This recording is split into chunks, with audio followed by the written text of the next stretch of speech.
Ms. Franklin? Here. Ms. French? Here. Mr. Feathers? Here. Ms. Ragu? Here. Mayor Snavely? I'm here. And we will now move to the Pledge of Allegiance. If you'd like to join us, I invite you to do so.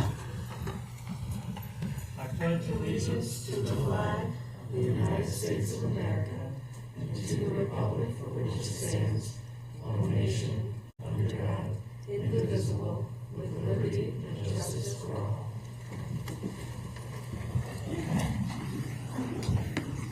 I apologize again.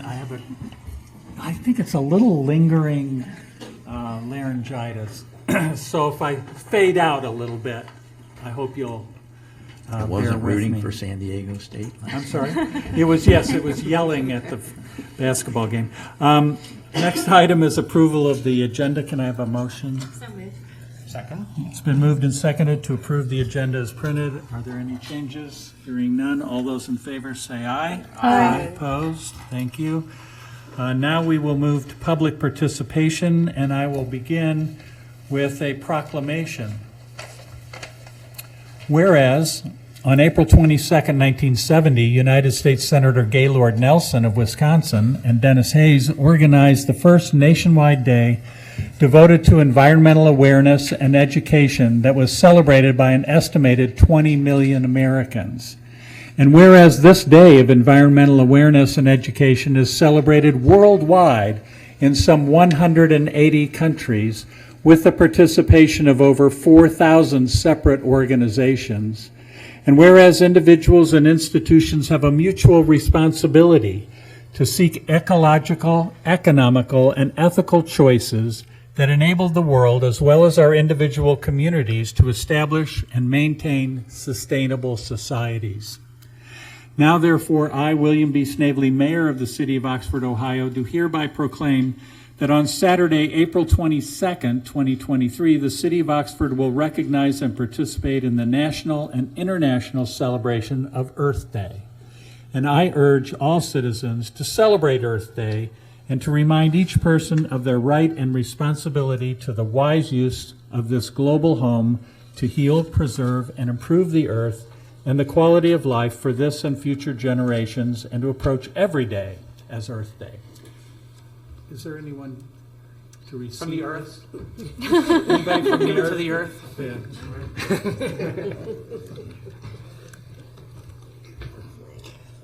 Thank you very much.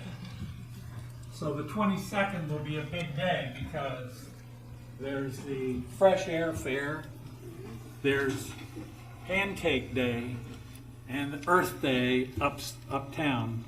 And so there's a lot of activity going on. And it's a Saturday, so there's also Farmers Market. Never forget the Farmers Market. Okay. With that, I would invite anyone from the public who would like to address council on items that are not on our agenda, or if they're on our consent agenda. And if you want to, you can come forward and give us your name, where you live, and we give you 5 minutes. And you can say whatever you want for 5 minutes, and then we'll kick you out. We don't actually kick you out, but we do ask you to stop. I do if no one else does. Okay, come on up. Welcome. My name is Donalyn Morgan. I was born here July 14th, 1959. I'm also Native American, Algonquin heritage by DNA. I'm not mentally ill, and although they've tried to prove that several times. Hi, Heather, how you doing? I'm going to address you and you're hanging up on me. That's not what a clerk of council is supposed to do, or a clerk of court. I don't think so. I've tried to define you, Mayor Snavely, because your eyes twinkle. And your smile reaches your face, and so do these people. I've tried every way I know to get my compensation because I'm a victim of hate crimes since birth. I have the Bible out in my car if they'd like to see it, but they cannot keep it. They can take pictures of it where they gave it to my dad because I was a son born at McCullough Hyde Hospital July 14th. It's the third baby I hear, born in their new maternity ward. They weren't very nice. A priest that delivered me, I was a blue baby. It was not normal. And it took a long time for him to get me in the incubator. I was born with purpura, a blood disorder that I know nothing about. And Heather, I need to know my records. I have written you on email. I have. I've written everybody and called them and left messages. This is genetic disease, blood disorder, and you've just ignored it. And above all else, my husband, he's been diagnosed as a sociopath. He's in a superior militia, has tormented me and tortured me along with Preble County sheriffs, Butler County sheriffs.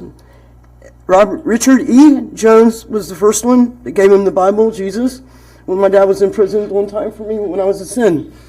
I'm trying to compose myself, but I'm here for my compensation and the insurance because I paid for terrorism for the university from beating insurance for years. And they're the ones, along with other people that see my neck. Yeah, it was in a car wreck. They said I was seeking drugs and I was drunk. I was in a critical condition and they sent me home that way. And I didn't know I had a head injury and a spinal injury. They covered it up and claimed insurance. I do not have Medicaid, Medicare, nor have I ever applied. I will whistleblow on them every time and set them up for it because I don't like fraud, and that's what I do.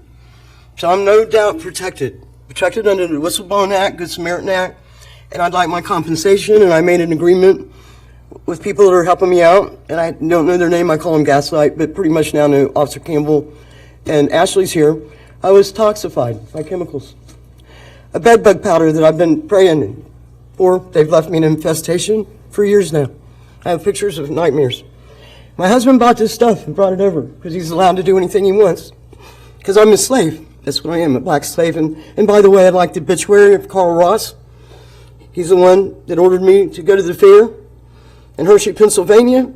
I was 3 to 10 years old when they did this to me. And I am ready to testify. And by rights, I have the civil rights. I'm a human being. To have a fair trial, not a mock trial that's already taken me, condemned me for mental illness. I was toxified along with Officer Campbell and social worker Ashley. They acted like they had no business there at all. They've inhaled it, I've inhaled it, they've tasted it. My dogs were exposed, the ones that they took September 8th, after my September 7th hate crime when I was abducted by the social worker, half of her. What was it? Not you. I like your camera, she's got a heart. I like Chief. I voted for you. You got standard of care now. But, I don't know what to say. You're not going to get me down. I refuse. I got off of insulin. I don't need anybody injecting me and overdosing me. I did it the hard way by discipline and diet. It took almost 6 years. Now I have a wasting syndrome from stress that you guys have caused me. The city of Oxford since birth was just systemic hate, arrogancy, aristocracy. And I think you're called a multi-fear. I have the books. And what's in those books? Shame, shame, shame. But you should not be cyber-stalking me. Hooks Heather Barber up for some reason right on my phone. Transcripts so she doesn't hear me mumble because I'm getting nervous. So I think I'm done before I get in trouble. I promised I wouldn't be bad. But if you could sign those papers for my compensation, I said you could. In Gaslight, nobody else. They went over your head. I heard that. See, I get to hear things that other people don't. They said, heck with the mayor. Just have the city manager sign it. We don't need him. It was in one of your meetings that I got. Didn't see the people there, but I sure heard it. Whoever she is, she was at the voting booth in Preble County, too. I'm registered to vote there. They'll not drag me out of my house anymore. McWhinney, detective, they've killed my dad. I've got proof. I've got the letters. All the property at Houston Woods belong to my family and all the people here. Poor farmers, huh? I'm for the people, and the people voted for me. It's not for me. What would I do? Do I own the earth? No. No one does. They polluted every field and stream here on purpose. Whatever they are, they were going to burn us up. And this doctor has the audacity to ask me if I see ghosts. Does he? Does he know what day it is? I did. Donna. And that's all I have to say. I'm sorry your time's up. And thank you, Mayor. But if Thank you you could give me very some much for compensation, I coming. got $60 and living in my car now. Okay, thank you for coming. Is there anyone else who would like to address council?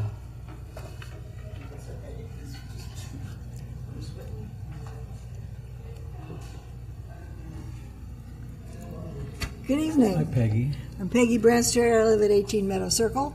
I want to bring up again my encouragement for council to find some way to more actively encourage rooftop solar in Oxford. It's a really good deal. I've just had 12 months of zero electric bills. I think it's really important that we find an active way to encourage people, not just passive. I like what Silverton has done. They have 10 grants of $1,000 each they give out every year to anybody who applies. Then they have one grant of $5,000 to a low-income household every year. And as a result of that, they've encouraged people who are kind of like, oh yeah, that'd be a good idea, maybe I'll think about it next week, to actually make a commitment and get going. And I think it's critical that we do this now. At some level, in some way, maybe there's another way to encourage it. But I think there's a couple critical things coming together. One of them is we now have 30% rebates through the IRA. How long was we going to have that? The U.S. House of Representatives leadership is actively looking for ways to gut the IRA, just like they tried to do with Obamacare. They may be able to do it this time. We don't have John McCain to hold the fort. I really think this next election is really risky for a number of the environmental programs that we're counting on to help us get to our zero carbon goal. And I think we need to act as quickly as we can to try to get some things starting. Second thing that's coming together is electric bills are going up. Duke, I think, is asking, 35%? Somebody in the state is asking 50% increase in electric rates. Probably go through with Public Utilities Commission, since they seem to be all mostly utility people, either before or after their tenure on that committee. The third thing I think we're in real risk of is losing net metering. We have wonderful net metering in Ohio. That law is 1 for 1. California has cut theirs back to about 35%. Indiana ended their net metering last year. People who put in solar panels on their roof in Indiana this year do not get net metering. If they want to use all of their electricity and get zero or offset all of their electricity use, they have to buy the battery system, which doubles the cost. So they don't get anything. If they make extra electricity, that's free electricity for the utilities in Indiana. I don't know why Ohio hasn't raised that issue. I think they've been too busy with gerrymandering to think of it, but they're going to think of it, and they're going to think of it soon, and we're going to lose that. Now, the people that have gotten it set up hopefully will be gerrymandered, but the new people won't. So I think we need to really see what we can do to get the ball rolling, and it's up to you guys. They would be grandfathered, not gerrymandered. Oh, yeah, grandfather. Yeah. That's what happens when you get old, your words twist around. I understand. But I really More than you think that we've been a little complacent. And I'm here to give you a little kick in the pants and Thank say, you, let's Peggy. figure out something we can do to encourage people to do more of these things faster. Because you. I think our window is closing on being able to get the rebates. Okay. Thank you very much. We appreciate it, Peggy. Is there anyone else who'd like to address council? Chief? Thank you. Mr. Mayor, I was going to introduce Ashley Weddle, our Social Services Liaison, tonight. Her purpose of being here was twofold, but she accompanied Miss Morgan here, but also we were going to try to introduce her to council. We've introduced her at PCRRC before, so she's met them, and since August she's been here doing a great job for us. Her plate is full. She's become an integrated part of our response at OPD for many different calls we go on, as you can see. But she's been working with Miss Morgan, worked with her today, and she's doing, like I said, doing a great job. So if she comes back later at the end of the meeting, but if not, we'll bring her another time and just formally Yeah, if she comes introduce back, her. we'll introduce her at the end. Yeah. When we go through. So Thank just you. wanted Appreciate it. Okay. If there's no one else wanting to address council on those items, we will move to the consent agenda, and I would appreciate a motion to approve it. Second. It's been moved and seconded. Does anyone want to remove any of the items for discussion? Seeing none, all those in favor of approving the consent agenda indicate by saying aye. Aye. Opposed? Thank you.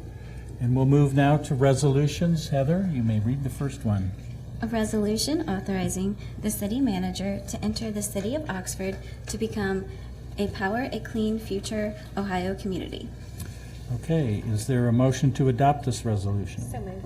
Second. And it's seconded. Thank you, Dave. Jessica, welcome. Good evening, Council. Thank you. Power a Clean Future Ohio is a nonpartisan coalition. It's a nonprofit that provides free resources and technical assistance to local governments for equitable climate solutions.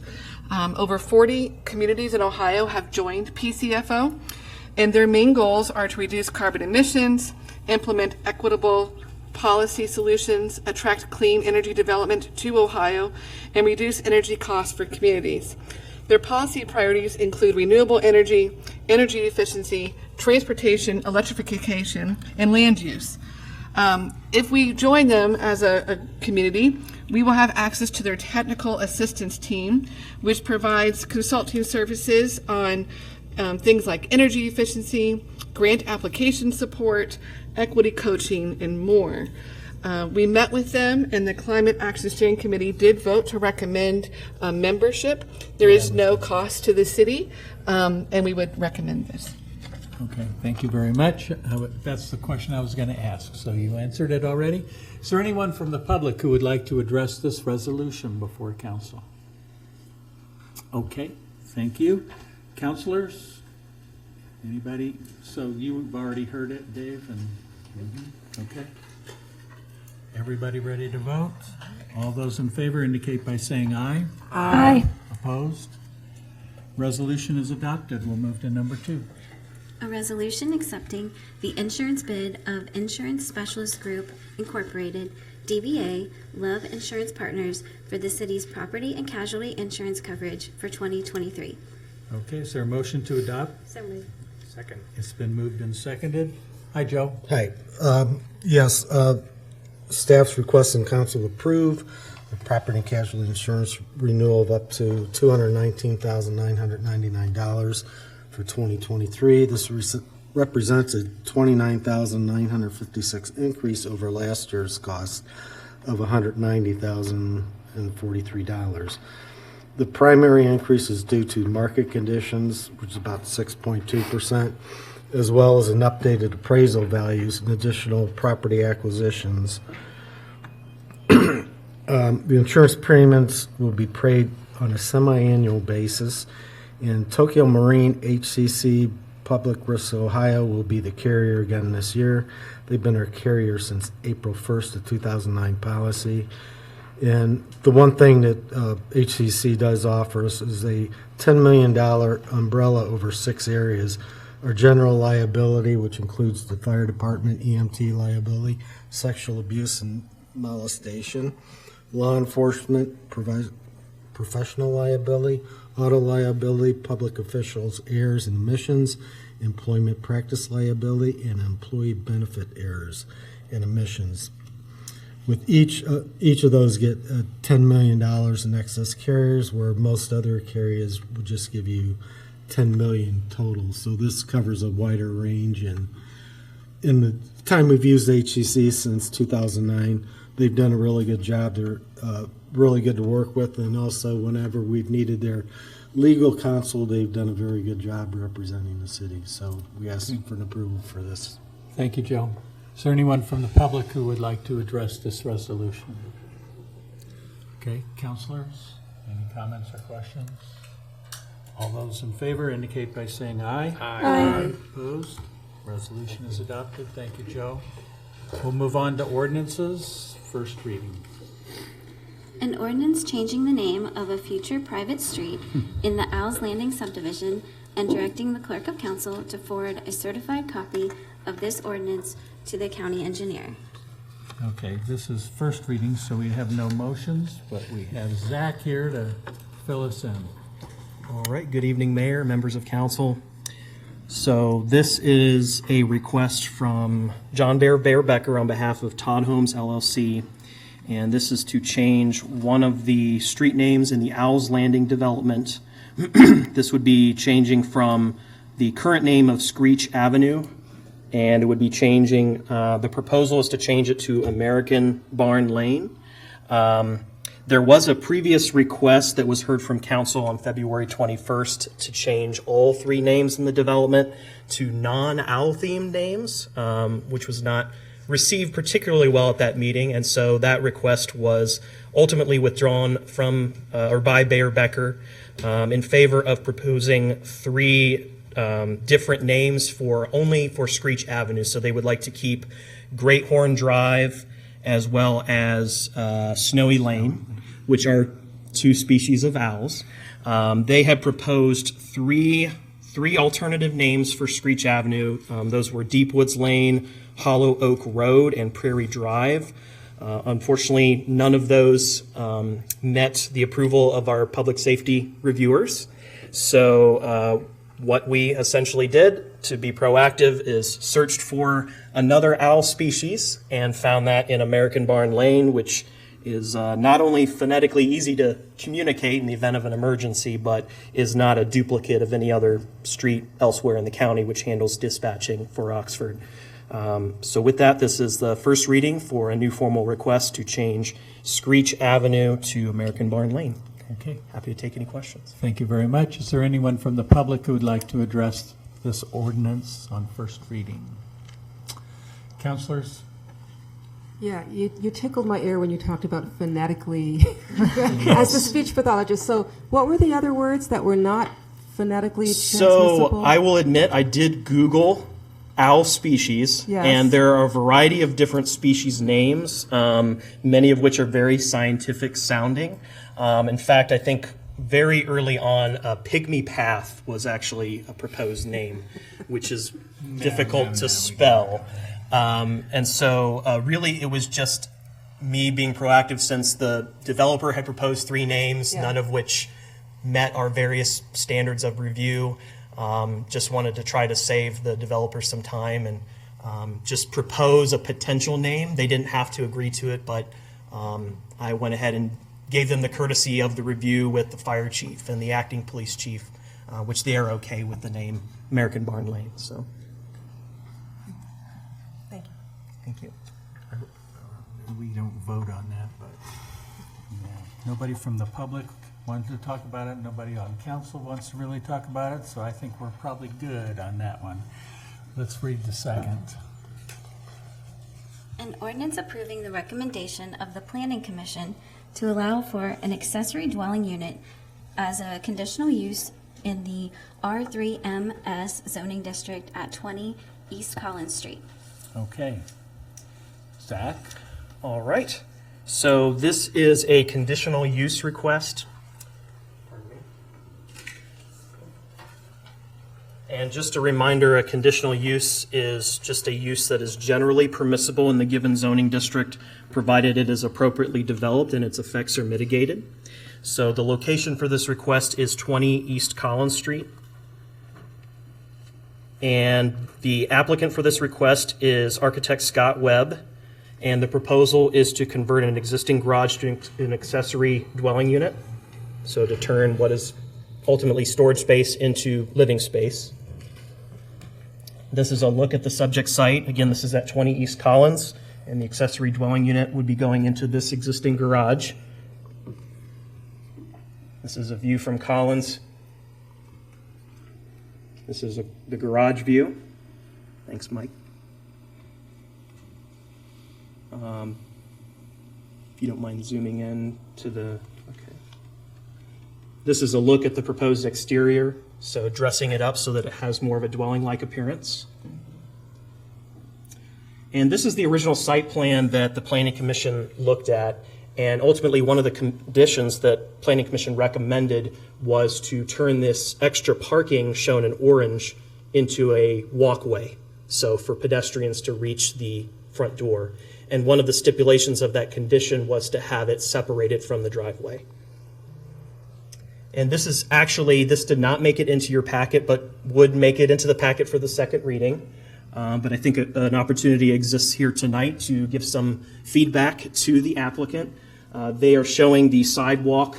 This would be basically an elevated curbed path alongside the driveway, and staff is not in favor of this proposal, given that the Planning Commission recommended that it be separated from the driveway. And so here is a view, if we could go to the next slide, that's showing the current condition there.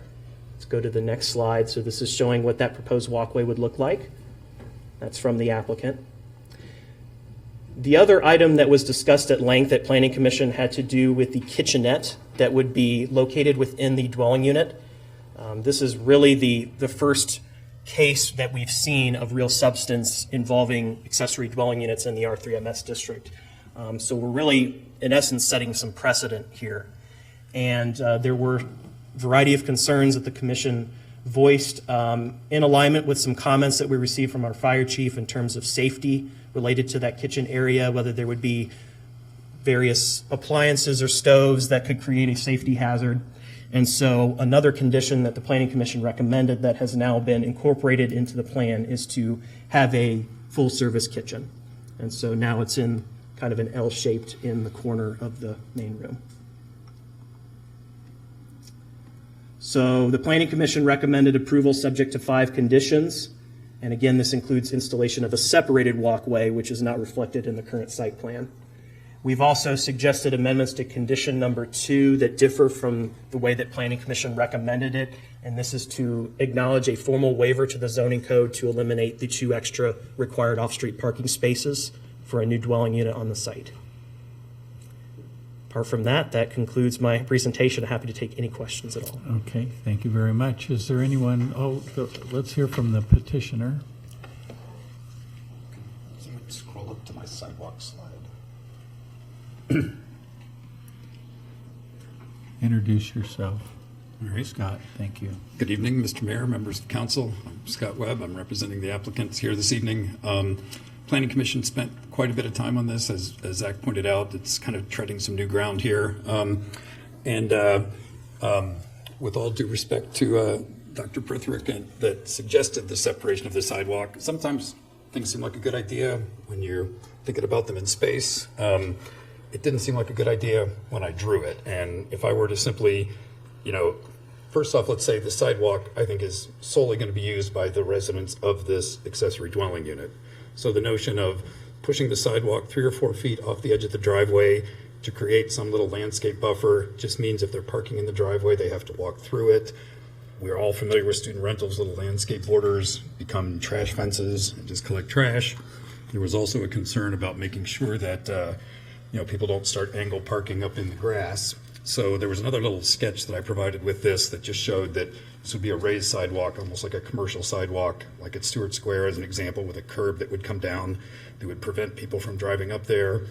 And we just felt it was just a better solution, perhaps, just to leave more yard than to kind of arbitrarily move the sidewalk away from the driveway. And so all other conditions we're certainly fine with. We've tried to revise the drawings accordingly, and would appreciate you taking another look at the sidewalk idea.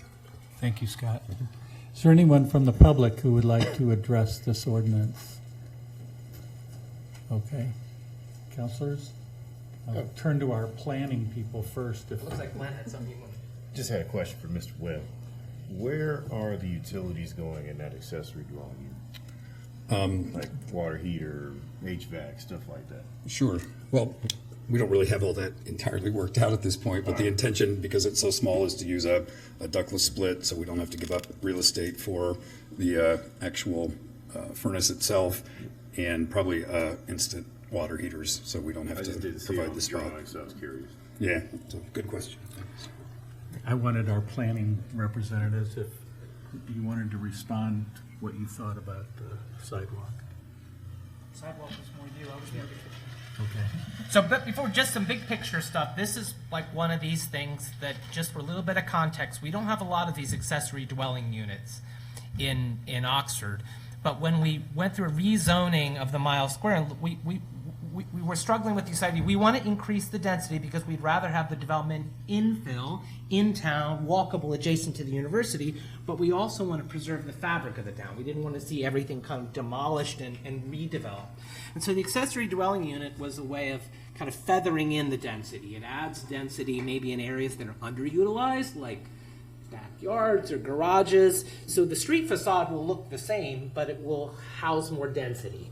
And so, I'm just going to say at an outset, I'm excited to see this, and we treated this a little bit like a precedent because it kind of fits on a lot of our goals, and we hope to see more of these. The other thing is ADUs are really big affordable housing strategy. they're small, they're like efficiencies. So, you know, in other communities, they house graduate students or, you know, your mother-in-law or whatever. So I think we were happy to see this, but, you know, we had to deal with some things. Like this thing was right up against the lot line. It was steep. We have contradictory things in our code. Our code wants every unit to have 2 parking spaces off, but like how do you squeeze it in? So number one, we said, okay, the existing parking lot is fine. I'll say about the sidewalk, I just said it needed to be physically separated.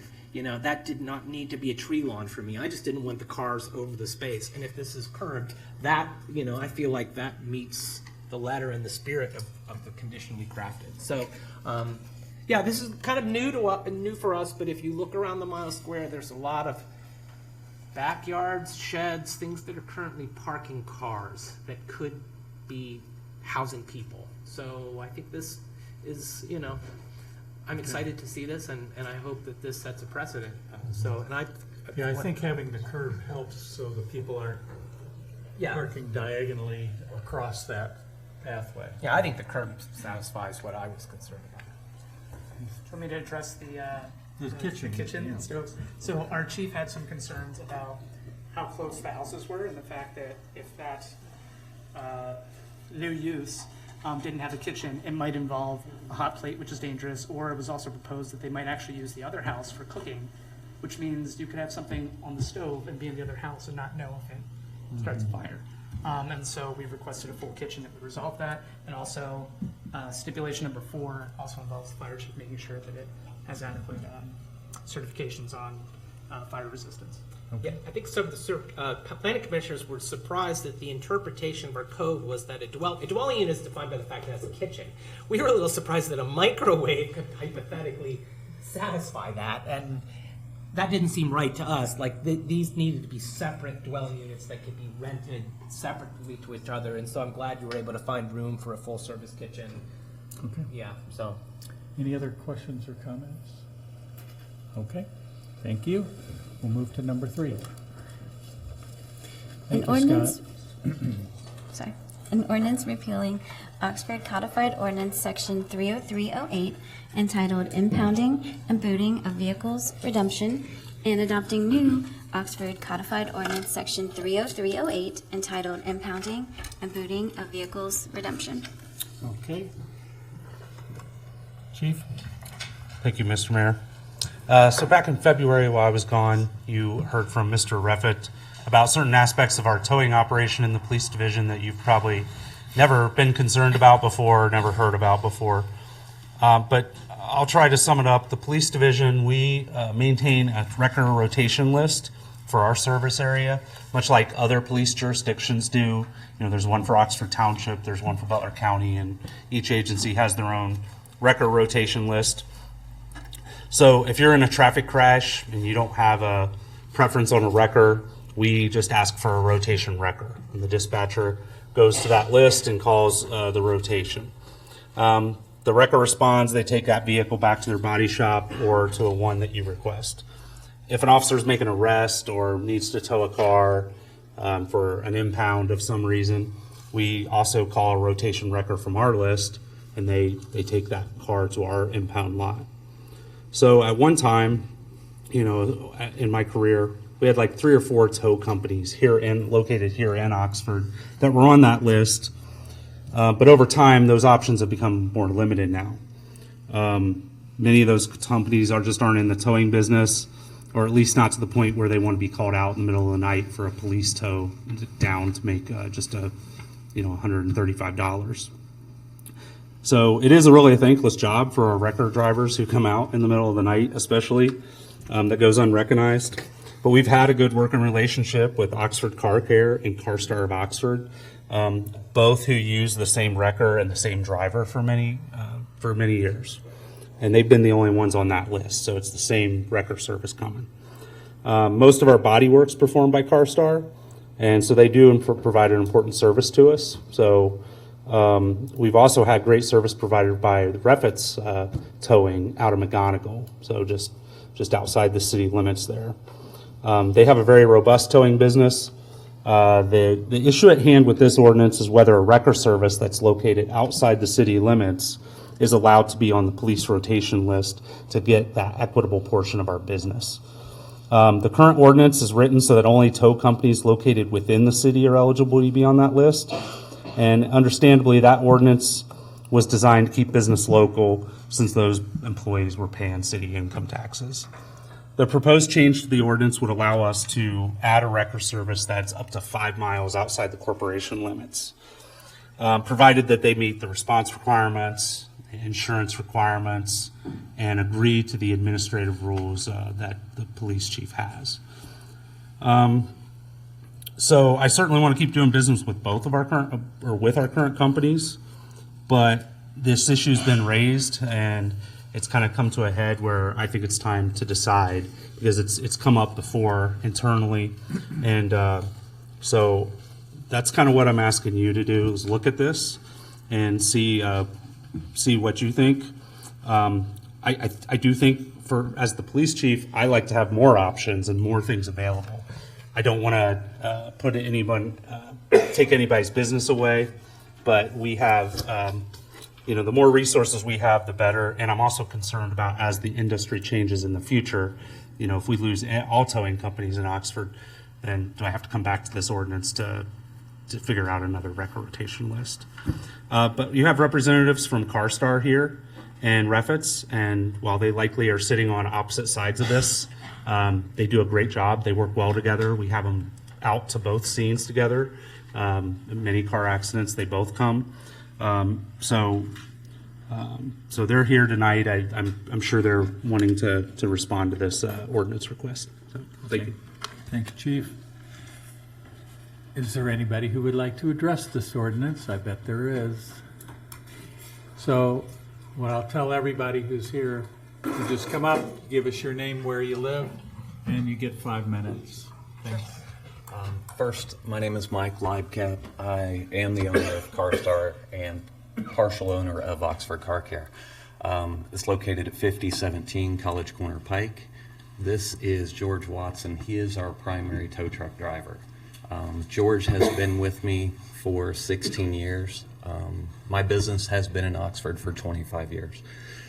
There was I believe what raised this discussion originally was the reports that were received from the county showed a response time that was not appropriate. Honestly, when I first saw the report, I was pretty upset and brought George in and said, what the heck is going on here? He goes through his call log, and there were literally 10 missed calls according to the dispatch report. We found every single one of those tow slips and proved that basically it's just wrong.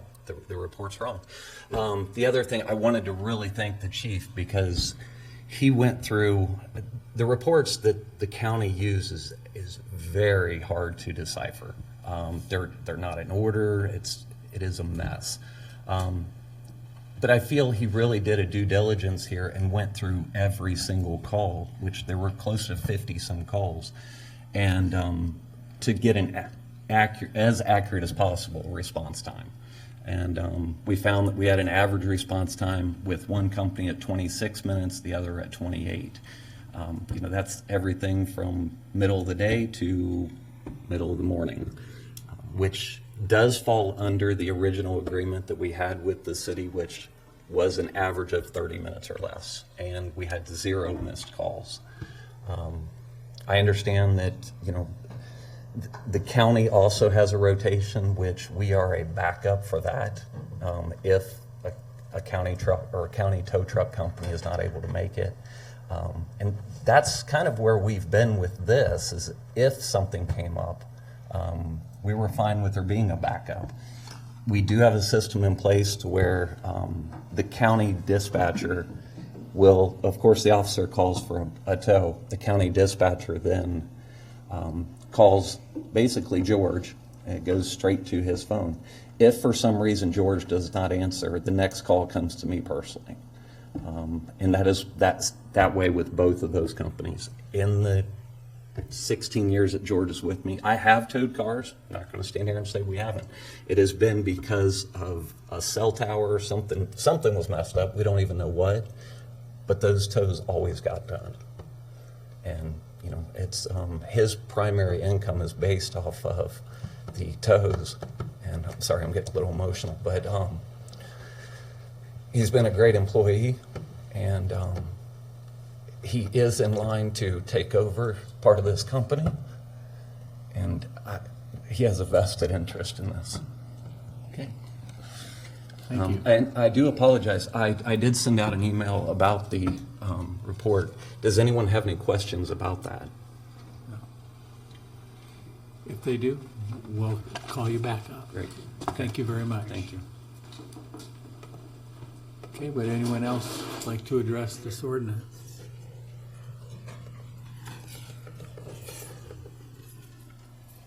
Welcome. Good evening. How is everybody? Good. Good. As well as you know, I'm here from Reffitt's Garage and Towing. I'm Travis Reffitt. Our business is located at 2476 Millville Oxford Road, which is technically 3.1 miles from the city limit, right there on 27. Just, I think it's Lakeview, right there going the back way into Annex. We've been in business 49 years this year, and we have 13 tow trucks. We have 10 employees. There is an average of 2 to 3 drivers on call 24 hours a day. And I'm not here to take nobody's income. All I'm asking for is what I feel like I deserve. If I'm good enough to be on your heavy duty rotation because they don't have a heavy duty wrecker, then, I mean, they had the same opportunity I had. All they had to do was buy a wrecker. I say that like it was easy. Nothing come easy. You know, I was born and raised in this industry. I feel like I know it pretty well. I feel like our response time's second to none. You know, we average a solid 20 minutes anywhere in the county, and we cover anywhere from the river in Ross all the way to the Preble County line in Milford Township. We go all the way to Camden and tow their city impounds over response times from their wreckers not responding. I'm not here again to change somebody's livelihood. That's not me. I'm not here to cut somebody's throat. All I want is what I feel like I deserve. You know, you check our response times, you check our equipment. A place that has one wrecker operator, how can he handle a 2-car wreck if both of them's all-wheel drive? And you've got one rollback and one wrecker. You can't do it. That means you got to go back and get a wrecker with dollies, or you got to go get a rollback and put it on. But you can't get them both at the same time unless you have 2 drivers. And naturally, this city is only continuing to grow, as all of you can see. And the bigger this city gets, the more problems like this you're going to run into. But I do appreciate your time, and I look forward to any of you coming out and stopping and taking a look at our operation. Thank you. Okay, thank you. Anyone else like to address this ordinance? Okay. Councilors, questions or comments? Some questions. So I guess when you say you put them into rotation, does that mean that you call person A, they don't answer, call person B immediately, or is it waiting in between? Because I'm not sure if they would expect, because it sounds like Reffitt's, I'm saying right, has a lot more trucks, right, and you're a smaller business. So I'm assuming it would be harder for y'all to, the response time might be a little bit longer. Yeah, so the way it works is, I mean, the dispatcher calls that phone number that they put in their CAD, and they call. Currently, it's CarStar and Oxford Car Care. I think both of the, you know, they're separate phone numbers, but they go to the same driver. And so they attempt to call right then. If for some reason there's no answer, or they can't do it because it's going to be too long, then they just immediately hang up and call Reffitt's, or because Reffitt's has been serving as our backup. So if for some reason they can't respond, we would call Reffitt's. Or if we're at an accident, you see you need 3 wreckers, you just start calling your companies. And you know, Reffitt's, it has a robust towing business. They do a great job for us, and they do have great response times. I don't have, you know, their response times. I didn't go through and do that. I think, again, when there's an issue, I try to go out and I have a good open conversation with Mike and bring those issues up. So again, we work well with both of them. Currently, Refit serves as our backup, or as Mr. Refit said, if we need a heavy-duty wrecker like a semi or a big box truck or something else. I think they are more specialized in the wrecker towing business, and CarStar is, they have some tow trucks and they can tow about everything we need except for the heavier duty stuff, and then we use their body work services more, whereas Refits, we rely more on them just for wrecker services. If that hopefully clears that up a little bit. And I have one more question and then a comment, because I guess whenever I think about the free market, you just want competition to operate, right? But in this situation, you have a company that is paying city taxes, right? That's the whole rationale. So it seems harder when you have the small business that's paying city taxes to open it up. So I guess my question would be, in what aspects of the city, not necessarily with the police, have we prioritized contracts in city limits? And let's say we do elect to open it up to outside the city limits, is there some type of permitting process maybe, or something that can be done to try to level the playing field between both companies? Sure. So so this is, for the police officer on the street, they don't really care which wrecker. They just want the fastest one, right, when you're waiting at an intersection. So when, as we talked about that average response time, well, sometimes, CarStar may get there in 12 minutes, but then other times it may be 40 or 45. Depending on the time of day and the weather conditions, that just happens. But what happens is that grumbling of sitting there for 45 minutes works its way up. I have brought this issue, talked with it with the city manager before, and the ordinance, whenever that originally was adopted, I think our assumption is it's to keep business local, right, and prioritizes that local business.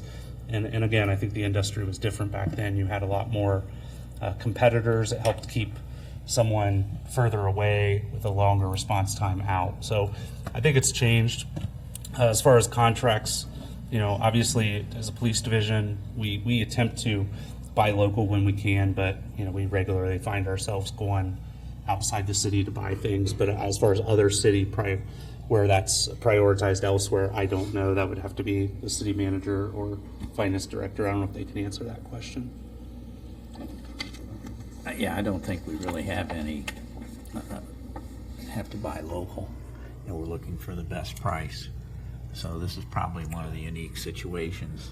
So, and like I said, we've talked about it before, but then there's that aspect of it's an ordinance change. So it's not something I want to bring to council regularly. We try not to involve you too deep into these operational issues. So this, when Mr. Refit came and spoke at council, it kind of raised that issue and brought it into this forum. So here we are to kind of decide the issue. Do you have other questions? Yeah, Dave? Chief, can you tell me about how rotations typically work in communities that have multiple companies on rotation? Do you just literally go through them? Yeah. Is it randomized? Because I'm sure they're all wanting to be the first call. So how does that work? So the way, at least it's worked in our old CAD systems when we were the dispatch center, your CAD will this one, it pops up, let's say it's CarStar. Well, it remembers that. And next time, it could be days later, next time it'll go to the next company, S&S or State Line. And so it just keeps that rotation going. If for some reason something happens where the driver's canceled, like we've called and we say cancel that tow truck, put them back at the top of the rotation. So that's a common language on the radio, put them back in rotation. So if that gives you an idea, a computer basically keeps track of it and tries to keep it a fair system to doing that rotation. So it's a literal rotation. Yeah. Yes, so, and here's a technical question. I mean, I'm just like a compromise-oriented person, and so to me, a compromise in the middle is you know, having an open market where other people can serve it, but somehow prioritizing your local company. In theory, could a rotation give 2 calls to the local person and 1 call to the, you know, just in theory? I mean, then you get into the idea of like the proportionality of it. But, you know, if you still wanted to maintain some kind of incentive for the company to be, because I imagine it serves the public interest to have the company local. In theory, the response times are faster generally. I don't know. That's just a technical question, whether it's technically possible. Sure. I don't know if that would be something we would do. I think this is the issue when we've discussed it at the city manager level that I really don't want to get into is, you know, codifying something in an ordinance that is getting deep in the weeds when we have administrative rules that I can change or can, you know, work with a company as business changes. So, but in some ways, Oxford Car Care and CarStar, they're 2 separate companies, but they would be, like if you added Refits, then they would essentially be getting 2/3 of the business now, but there's 2 different businesses, and I think Mr. Livecap could talk more to that. To us, we just see the one business coming, but I don't know how that would work. So right now, we have effectively one company doing all of our call-outs in the city. Correct. At least for me, that signifies a single point of failure, for whatever reason. I'm not talking about quality, I'm not talking about any of that kind of stuff, which is, if we only have one, and for whatever reason they're incapacitated, you're stuck. And according to what the ordinance currently says. Yes. Now, I know But you that can go realistically, you have backups, and you go and you just take care of what you have to take care of. The changes that you're proposing to us now is to codify the ability to be able to relieve a single point of failure. Correct, and it would, I will say, I mean, while we see CarStar and Refits here tonight, we did keep that radius smaller than we had originally talked about. We did 5 miles, and there are other potential companies that, you know, if they wanted to get into this business and do a good job for us and sit down and go over, you know, our requirements, they could potentially do that. You know, we've used them before for like snow emergency tows when we need multiple wreckers. But realistically, the companies I'm aware of, none of them are, towing is not the bulk of their business, if that makes sense. They would have to show us some performance where we see that performance now with the wrecker drivers we have, with George coming out from CarStar and Travis and his crew coming from Refits. Like, we don't, when they get on the scene, we don't really have issues that I will say, you know, 5, 6, 7 years ago we had with other wrecker drivers who arrived and then got suspended from our list, and then that caused, then that's hard to recover that business relationship even for like mechanical work and body work. So, you know, one proposal was to suspend, you know, would codify suspending a service, and I really don't want that written into an ordinance. I would rather that be something that, you know, I as a police chief, I have the options to go to different companies and sit down with them and say, okay, this isn't meeting our performance level. We're gonna, you know, we need you to improve. We're going a different direction, type thing. So. Okay, other questions or comments? So just to clarify, the rotation, this ordinance only just talks about that there be a rotation, and that's an administrative thing that you figure out, like how that works. It's just the eligibility is really the thing that we The eligibility to be on the rotation list. If you read the ordinance, I mean, it says specifically within the city of Oxford or in the city of Oxford.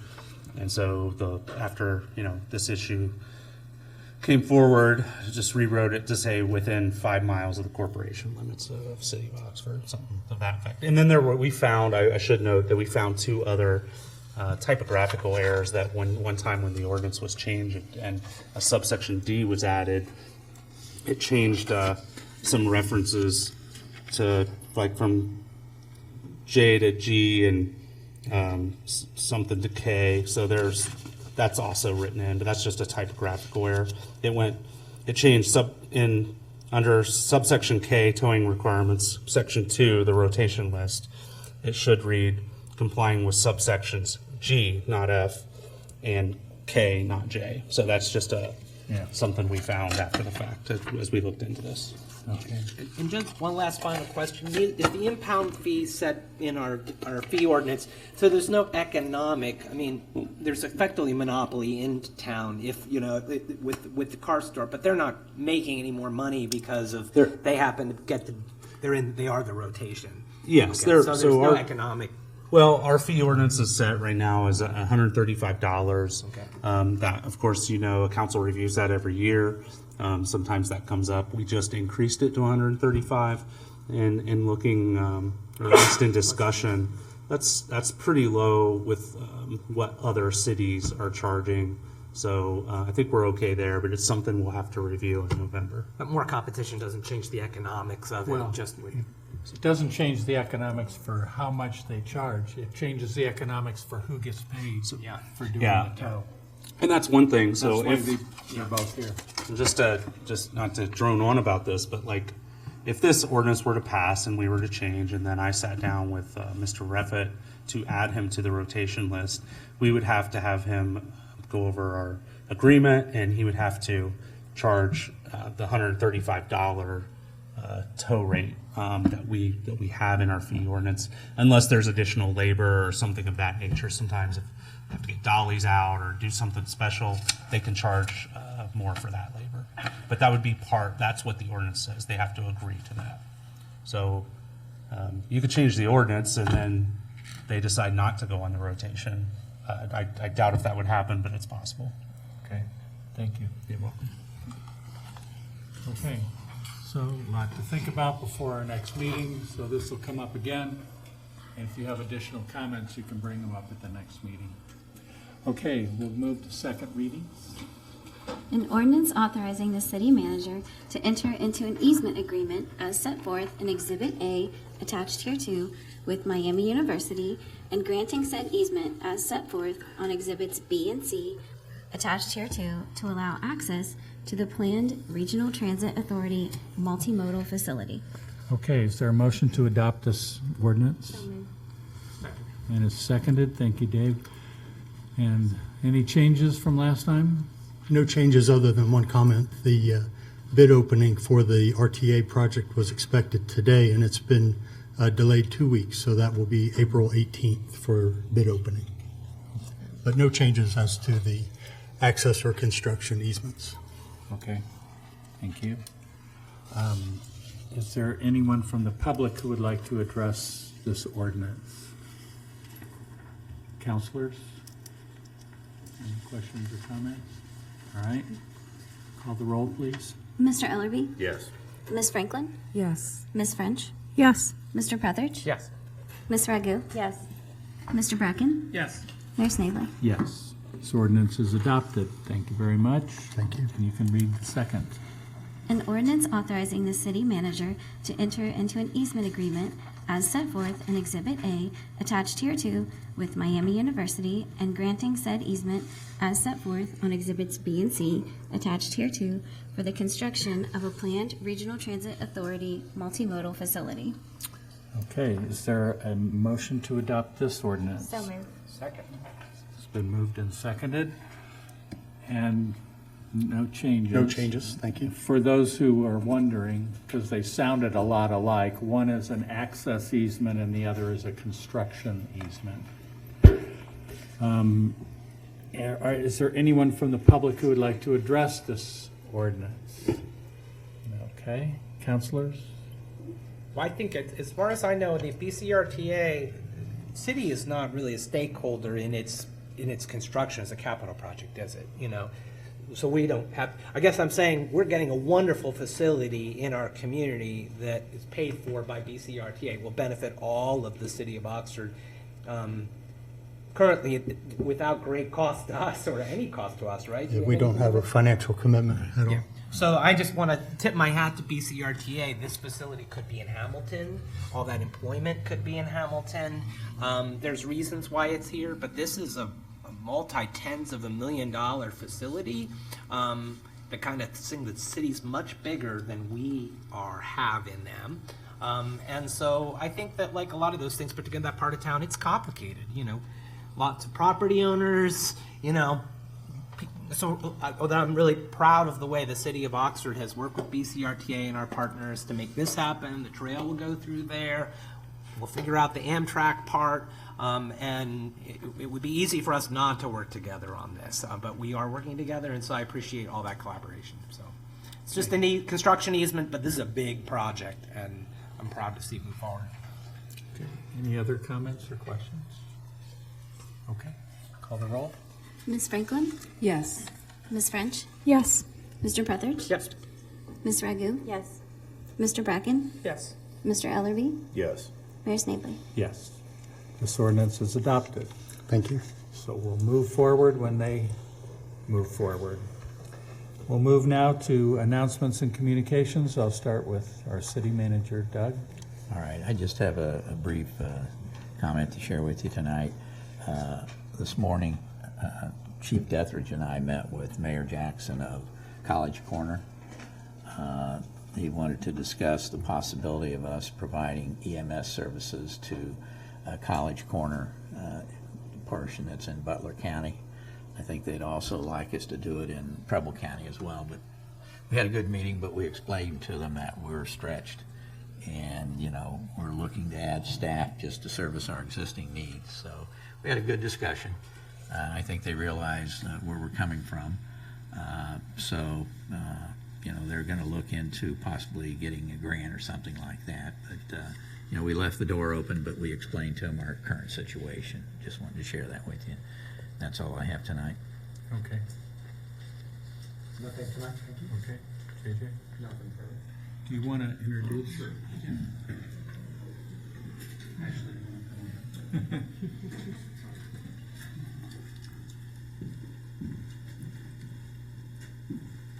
So, Mr. Mayor and members of council, some of you may have already met Ashley Weddle, but I've not brought her in here to formally introduce her.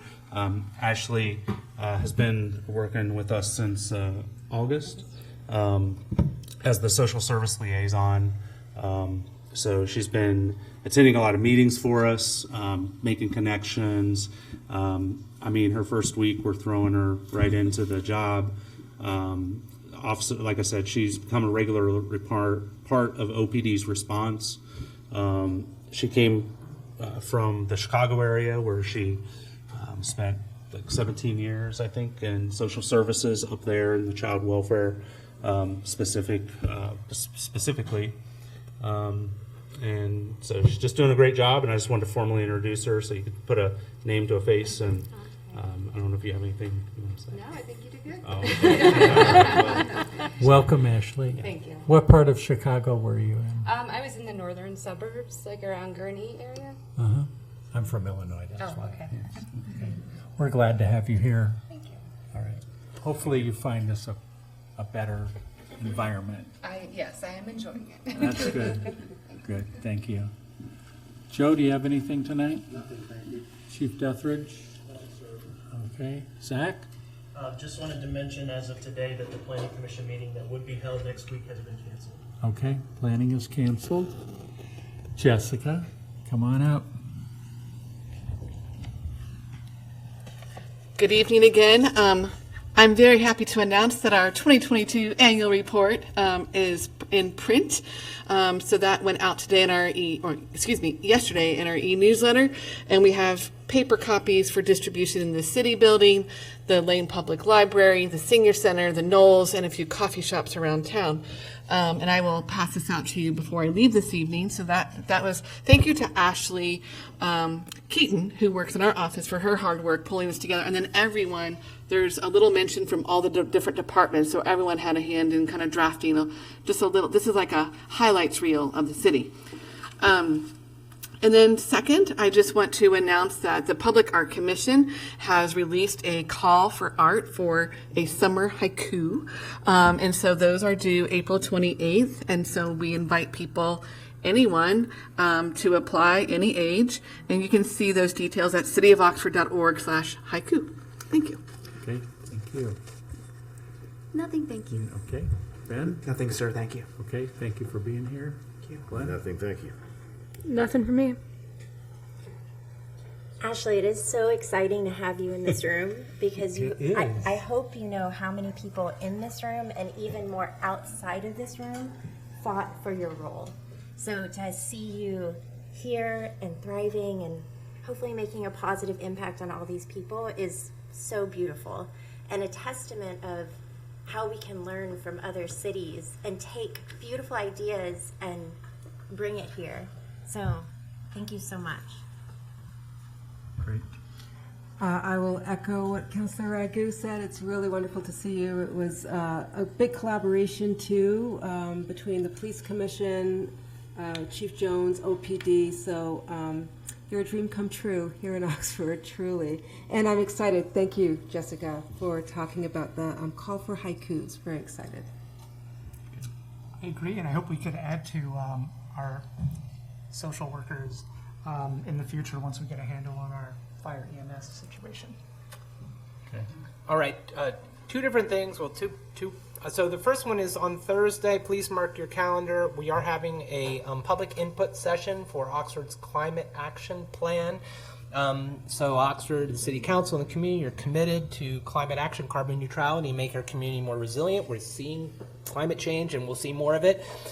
So those themes were woven into our comprehensive plan, which really is a best practice, but it can kind of get into the weeds on what it takes to get to neutrality. So the climate action plan has a lot more detailed objectives and tactics on how we can meet our carbon neutrality goals and B, adapt to a changing climate. So that's at the Oxford Senior Center, 6 to 7:30. There'll be a presentation. It'll be run kind of like our comprehensive plan meeting, where there'll be a presentation so people can get a big picture overview, but then you can interact with members of the Climate Action Steering Committee or Environmental Commission there and provide your feedback and ideas on those tactics. Because the city can set the goals and it's a community goals, but it's going to take all of us if we're going to meet these goals.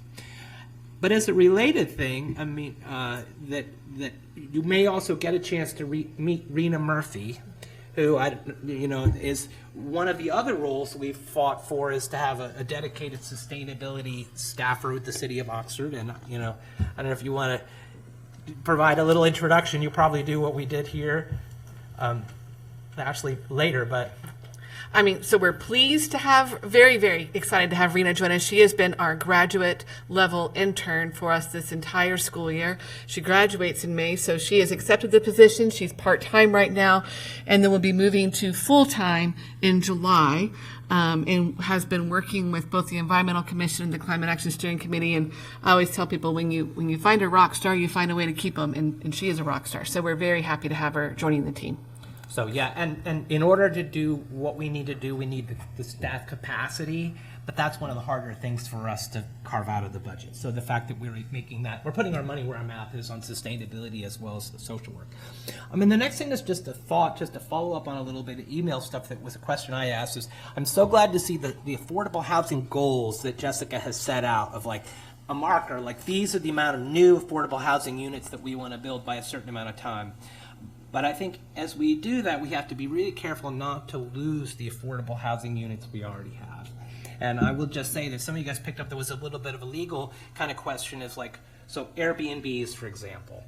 When we went through the process of discussing at length Airbnbs, it was my understanding at the time that the way we crafted the code would not allow it by right people to basically give up their whole houses and run a standalone Airbnb, like many communities have had Airbnbs as an accessory use. You can do it in your basement, you can do it in an accessory dwelling unit because it doesn't displace the owner from the house, and turn a residential unit into an investment generating unit, which then impacts your affordable housing. It turns out the way we've crafted our ordinance, as interpreted by staff and our legal staff, is that no, it actually does not permit, it does not prohibit people from operating standalone Airbnbs. So I don't know if you've noticed them in your neighborhood, but I've noticed houses in my neighborhood that used to house people are now vacant, except on weekends when they have license plates from out of town. I didn't really understand. I thought we had a handle on this, and so I think it's a question for us as we move forward. It's not we did put it a priority in January because we didn't really know what the situation was, but now we understand the code we crafted didn't necessarily accomplish the goals I think some of us thought we were accomplishing, which is disappointing. It may not be a huge code change. Those things, those animals are already out of the barn, I think now. But if we want to, again, hold on to houses for people while trying to add rather than adding while losing. Add one and lose two. So anyway, I don't know where we go with it, but it's just a little bit of a follow-up on the legal conversation that we had, which is, anyway, I'll stop with that. Perhaps planning could take that up. Well, I think we'll have to think about whether it's a priority. That's the conversation about whether that's what council's priorities are and how it fits into the bandwidth. We fit something in this evening, and maybe we can fit something in again if it's council's will and staff can fit it in. So, thank you. I have nothing beyond the reminder of April 22nd is a big day. There's Pancake Day, the Fresh Air Fair, and Earth Day in the uptown parks, and of course, because it's Saturday, Farmers Market. Okay. I would entertain a motion to adjourn the meeting. So moved. Second. It's been moved and seconded. All those in favor say aye. Aye. Opposed? Thank you very much.